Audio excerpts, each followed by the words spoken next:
Pernah nggak sih kalian ngerasa kayak keajaiban dari hal-hal kecil tuh udah hilang gitu aja? Hari ini kita bakal coba lihat gimana sebuah pergeseran kecil, yaitu ngelihat dunia lewat mata anak-anak, bisa ngingetin kita lagi sama apa yang bener-bener penting. Coba deh, pikirin sebentar.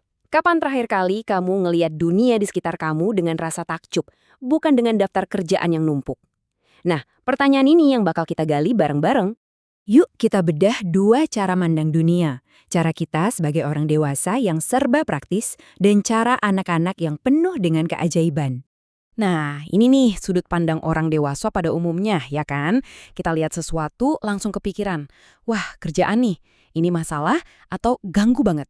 Rumput liar ini tuh jadi tugas yang harus diberesin sebuah ketidaksempurnaan di halaman kita. Tapi, coba lihat bedanya. Buat anak kecil, rumput liar yang sama itu bukan masalah sama sekali. Itu bunga harapan. Sebuah kesempatan buat niupin keinginan mereka ke udara. Beda banget kan? Oke, kita ambil contoh lain. Kali ini soal interaksi sama orang. Seringnya nih, sebagai orang dewasa, reaksi kita tuh cepet banget ngejudge berdasarkan prasangka. Kita langsung bikin jarak, ngindar, mungkin karena nggak nyaman atau takut kali ya. Dan ya, ini dia lagi, perspektif anak-anak. Nggak ada tuh yang namanya ngejudge, nggak ada prasangka. Yang ada cuma hubungan antar manusia yang simple dan tulus. Sebuah senyuman dibales senyuman. Anak-anak tuh ngelihat manusianya, bukan label yang kita tempel-tempelin ke mereka. Hayo ngaku, siapa yang sering kayak gini?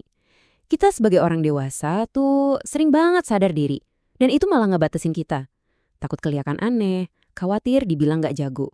Jadi ya daripada ikutan, mending duduk manis jadi penonton aja.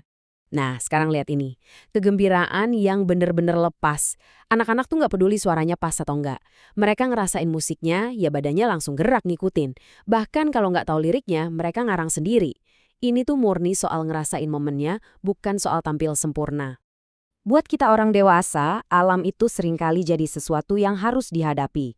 Angin, misalnya, itu gangguan. Bikin rambut berantakan, bikin jalan jadi berat. Kita langsung kencengin jaket dan nundukin kepala.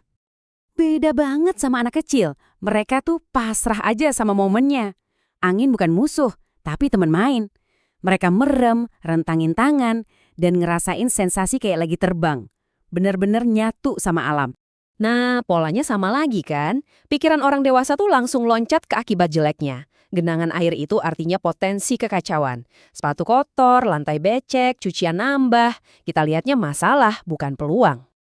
Tapi buat anak kecil, genangan lumpur itu alam semesta mini yang nunggu buat dieksplorasi. Ini bukan kekacauan, ini tuh kanvas buat imajinasi mereka. Mereka bisa jadi insinyur yang bangun bendungan atau ahli biologi yang nemuin cacing. Ini tuh dunia petualangan. Dari semua perbedaan yang kontras banget ini, kita jadi sampai ke satu pertanyaan yang sangat penting. Jadi, ini dia poin krusialnya. Kita tuh selalu mikir kalau peran kita itu buat ngajarin anak-anak soal dunia. Tapi, pernah kepikiran nggak? Jangan-jangan mereka ada di sini justru untuk ngingetin kita cara nikmatin dunia, cara hidup yang sebenarnya. Oke, jadi pelajaran berharga apa sih yang bisa kita ambil dari anak-anak? Dan ini dia intinya. Harapan di setangkai bunga liar, senyuman buat orang asing, joget-joget spontan, terbang bareng angin, petualangan di genangan becek, itu semua ternyata adalah hal-hal besar dalam hidup. Anak-anak tuh ngerti ini secara naluriah. Nah, kita sebagai orang dewasa harus belajar lagi buat ngelihat itu semua. Jadi, saya mau tutup obrolan kita kali ini dengan sebuah pertanyaan buat kamu. Setelah melihat dunia melalui kacamata seorang anak, hal kecil apa yang akan kamu pilih untuk dinikmati dan dihargai hari ini? Jawabannya mungkin bakal bikin kamu kaget sendiri.